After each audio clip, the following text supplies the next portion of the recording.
Queridos irmãos e irmãs, impressiona-nos a maneira de agir de Deus ao longo da história da salvação, chamando os pequenos, os fracos, os humildes, para realizar o seu projeto de salvação. Ontem nós ouvíamos, na primeira leitura, um trecho do livro dos Juízes, e dando já uma síntese daquilo que é a compreensão da história no livro dos Juízes. Deus sempre cuidou do seu povo e lhe enviou, depois que entrou na terra prometida, juízes, que não são juízes no sentido nosso, moderno, de pessoas que têm a ciência jurídica. Sim, eles julgavam também, mas são sobretudo pessoas marcadas pelo carisma da sabedoria, do discernimento, para orientar a vida do povo segundo o projeto de Deus. E depois que morriam esses juízes, às vezes se afastavam, não obedeciam, então caíam sobre a dominação de outros povos. Deus se compadecia, enviava mais outro juiz, e assim foi a história. Isso foi a introdução que nós ouvimos hoje. Hoje nós ouvimos esse trecho também do livro dos Juízes, falando sobre um dos mais destacados desses juízes, que era Gedeão, né? Nesse tempo em que os madianitas faziam sofrer o povo de Israel.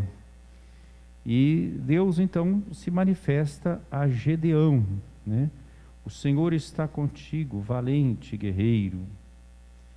E Gedeão então expressa com muita sinceridade a Deus a situação em que o povo se encontra.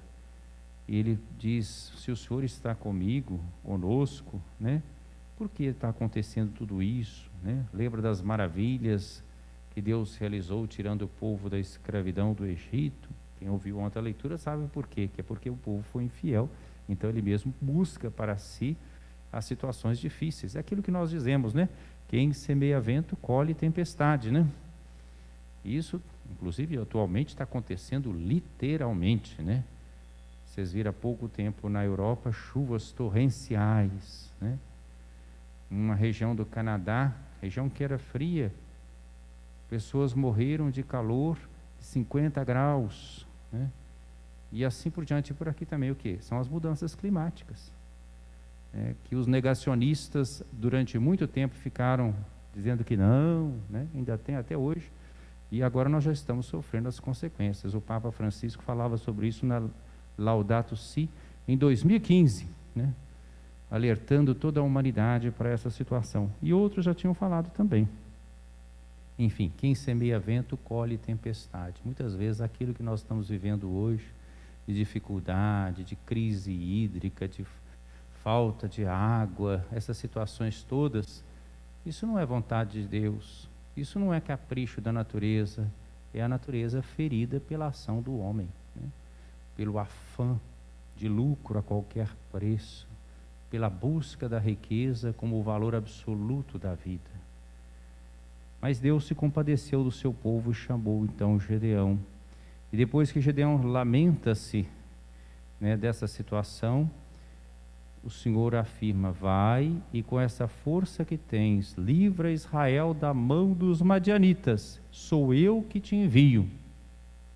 Fica bem claro que ele vai fazer isso não pela própria força, mas porque Deus o envia. O próprio Gedeão vai dizer: dize-me, te peço, meu Senhor, como poderei eu libertar Israel? Ele mesmo confessa que ele é dos menores. Minha família é a mais humilde de Manassés, e eu sou o último na casa de meu pai. A resposta do Senhor: eu estarei contigo, e tu derrotarás os madianitas como se fossem um só homem. Continua o diálogo, não é? Nós sabemos que mais tarde, quando Gedeão vai enfrentar os inimigos, ele consegue reunir muita gente para ir para esse combate. E o Senhor vai dizer para ele: olha, tem gente demais. Tem gente demais.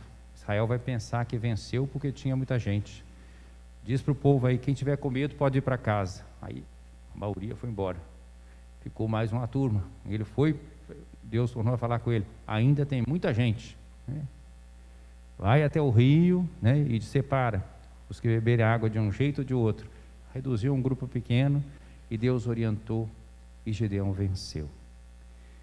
Essa parte não está contada hoje aqui, né? Está só contada essa manifestação de Deus com o anjo do Senhor que aceita o sacrifício de Gedeão, que oferece aqui aqueles pães ázimos e aquela carne, e Gedeão não é destruído, né? Ou morre, não morre, porque a visão era essa: quem visse o anjo do Senhor morreria, né?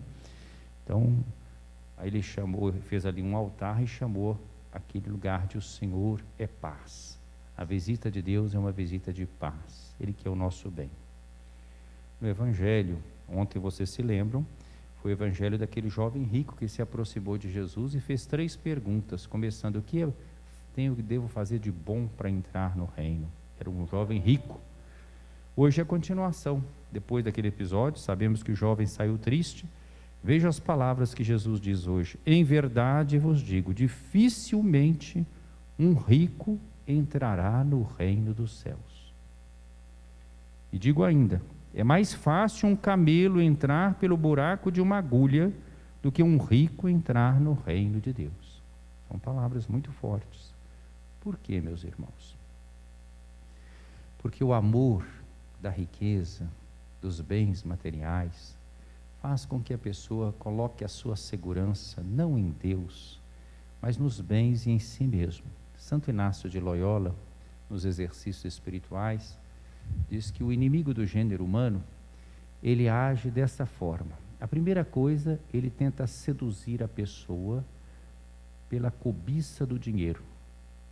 É a porta, né? É como diz São Paulo: a cobiça do dinheiro é a raiz de todos os males, né?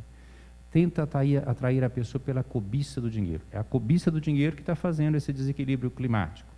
É a cobiça do dinheiro que faz essas guerras que existem por aí para dominar regiões, né?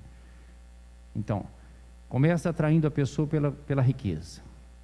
Depois leva a pessoa o quê? A busca da glória vã, né? Então, cheia de riqueza, a pessoa fica buscando o prestígio, a glória, o elogio, né? A vanglória, como se diz. E por fim, a última investida do inimigo do gênero humano é levar a pessoa à soberba, né? Então a pessoa se torna soberba, autossuficiente, não tem mais lugar para Deus, ela toma o lugar de Deus. Começou com a riqueza, a vanglória, a soberba, né? Aí fica numa situação praticamente sem saída. E a gente vê isso, pessoas que vivem voltadas somente para o dinheiro, não tem tempo nem para a família, e às vezes até perde até a saúde, né? Então, são situações difíceis. Uma vez eu já disse isso para vocês, perguntaram ao Dalai Lama, que nem é cristão, católico, é outra religião, mas é um líder espiritual, né? Então ele falando exatamente sobre o ser humano, como ele tem um comportamento estranho, né? Ele vai perder a saúde para ganhar a riqueza, o dinheiro. Depois ele perde o dinheiro para cuidar da saúde, né? Então, às vezes, os desequilíbrios que as pessoas introduzem na sua própria vida. Por isso é que Jesus está falando que é difícil um rico entrar no reino dos céus. É porque a pessoa coloca nos bens a sua segurança.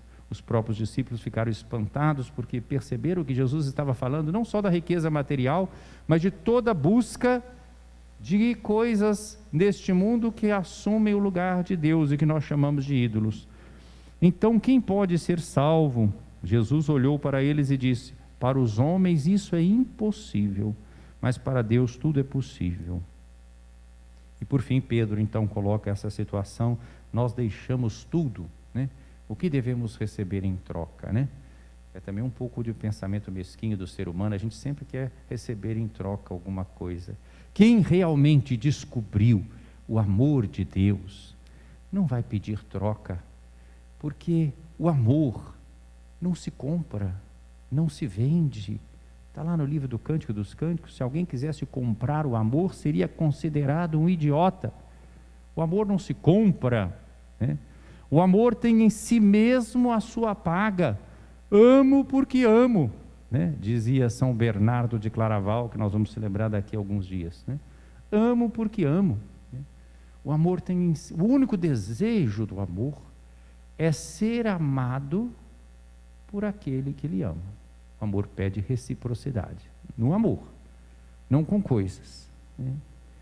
Mas Jesus vai nessa pergunta de Pedro e vai dizer: todo aquele que tiver deixado casas, irmãos, irmãs, pai, mãe, filhos, campos, por causa do meu nome, receberá 100 vezes mais e terá como herança a vida eterna.